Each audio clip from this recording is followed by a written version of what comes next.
What's up, Vetters? Patrick here with Vetted. It seems that Denis Asberg, who is a Swedish ocean explorer, recently had Jake Barber there in Sweden with Dr. Beatriz Villarroel. Denis Asberg sits down with Jake Barber and Beatriz for this roundtable discussion, and he released basically a 5-minute teaser of this interview, which we're going to go over. So let's break this down. All right, Vetters, please hit that like button. That really helps out the videos. And of course, if you're not already subscribed, hit that subscribe button. I'm trying to get to 100,000 subscribers before the end of the year. Let's take a look at this tweet. Honored to host whistleblower Jake Barber here in Sweden with astronomer Beatriz Villarroel. We've spent days discussing crucial UAP findings and our shared mission to reveal the truth. Stay tuned for more. If you haven't heard of Denis Asberg, don't worry. I hadn't either, but looking at his website right here, Ocean X Team, you can see that the Ocean X Team is a world-leading deep sea exploration company dedicated to uncovering lost treasures, historical shipwrecks, and underwater anomalies. With cutting-edge technology and a relentless spirit of adventure, we search the depths of the world's oceans to reveal secrets hidden beneath the waves.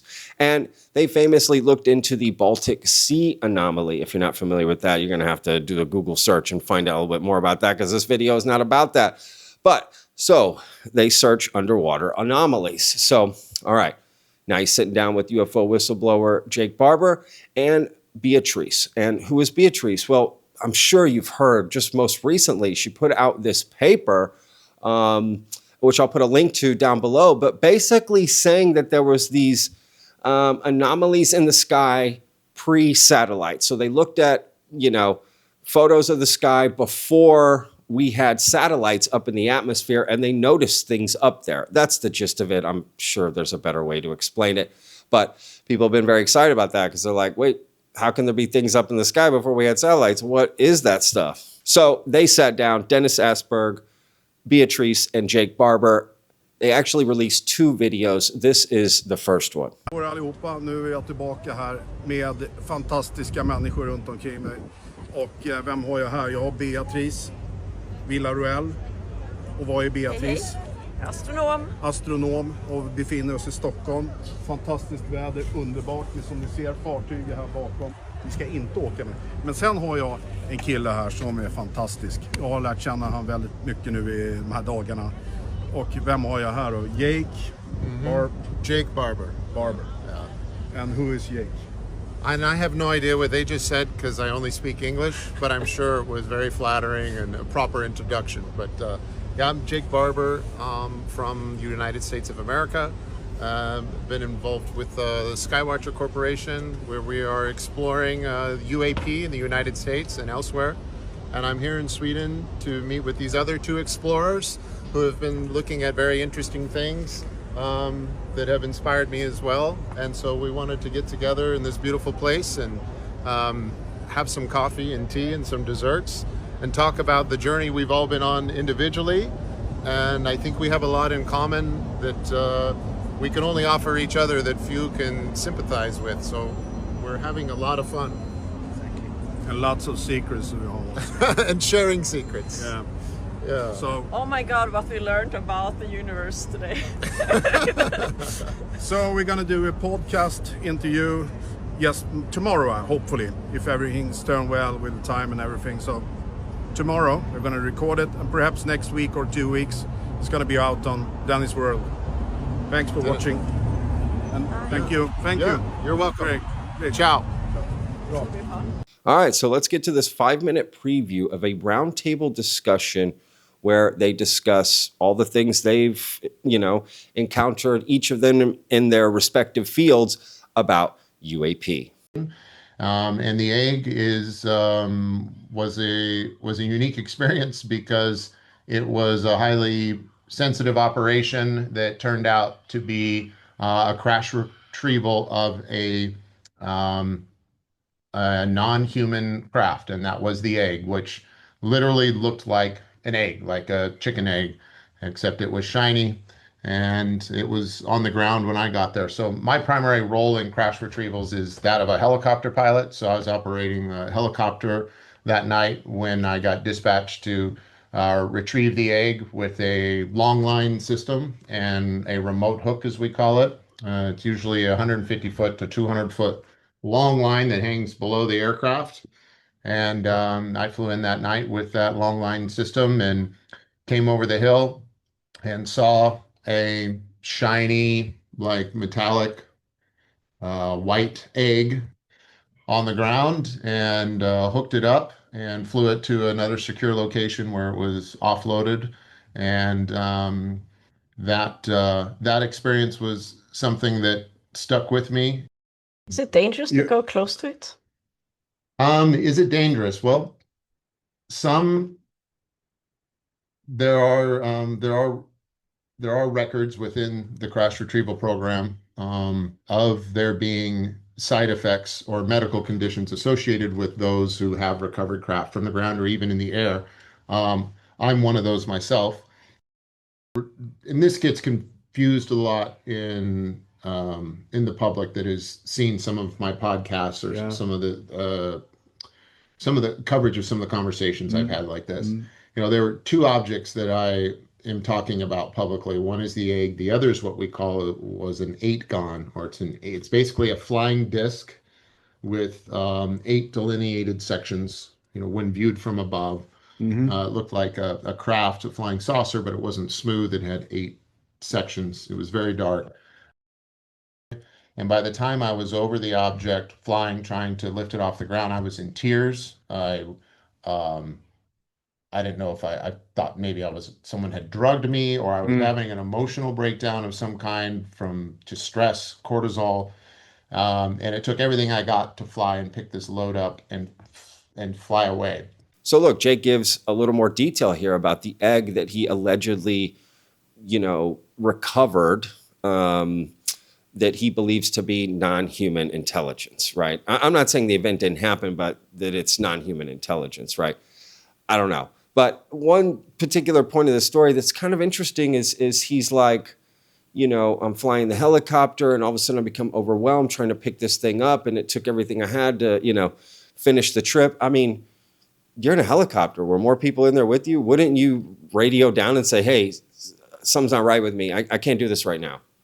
You know what I mean? I mean, if I was cooking on the line in a restaurant or in my own place that I used to have, and something came over me, I would step away and have someone put it. Why would you risk your own life or whatever just to pick this thing up? I don't know. Maybe there's more to it that I'm not hearing, but that just sounds dangerous. Why would you do that? Just come back for it, right? So that seems a little interesting. But Jake opening up about the impact that coming out had on his family. All right, that I can understand that. I slowly kind of exposed my family to this idea, to this worldview over time. We've always held that in our household, like especially with my children. I've talked about it that way. And so I think they're oriented, at least within my household and my circle of friends, they are oriented towards this becoming a reality, but they didn't know the extent to which I was involved. And so especially within my immediate family, they didn't want me to come forward. And it took a long time. Like Ross and I were working together for over 2 years before I came out. And at first I was like, there's no way. But I wanted to find a way to help because of friends like David Grush, who had stuck his neck out and was out there on a limb and he wasn't getting much support. And so I wanted to find a way forward for him. And I just had to assure my family that I didn't have a choice, that I had an obligation, and that I'd done my best to ensure that it was going to be okay for us. There was the surprise and the embarrassment because I knew there was going to be backlash. Yeah. And it's tough on your kids too, because your face is going to become known and they're going to be, oh, there's that guy that I saw on YouTube. And most of my life was spent very private and very secretive. And there's no benefit for us, for my family, for being known. Like we have worked really hard and have become very stable financially, very stable socially, and there was only the possibility for loss in this. It was an act of service. And it was something that I knew I had a piece of the puzzle, and that puzzle needed to be completed because I was leaving other good Americans hanging out there that had come forward. Okay. And so I focused on that while in the short term, my family may be very angry at me, in the long term, they would be proud of what I did, that I came forward and I did the right thing. And especially for my teenage daughter, it was really rough. But when I knew that when she grew older, that I'd hoped that she would look back and understand that it was a moral obligation, and that it was an act of virtue and bravery that motivated me to come out. Yeah. I'm sure his family was worried about the reception he might get, right?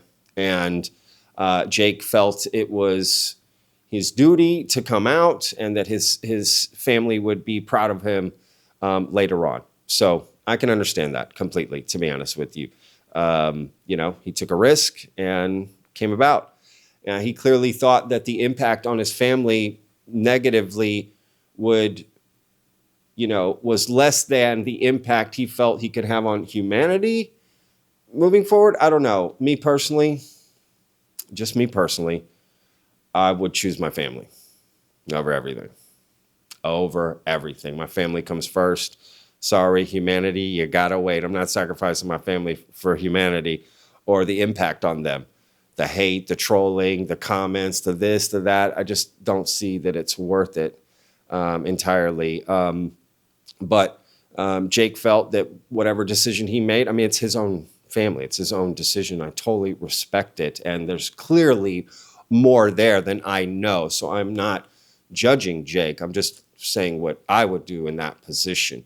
But at the same time, sometimes you got to make tough decisions, as well. So it's complicated and nuanced, and it's a personal journey and decision. So totally can understand Jake's perspective. It's good to hear this, and I'm excited to hear about this roundtable discussion and see what they discuss and hear from Denis and from Beatriz about this, right?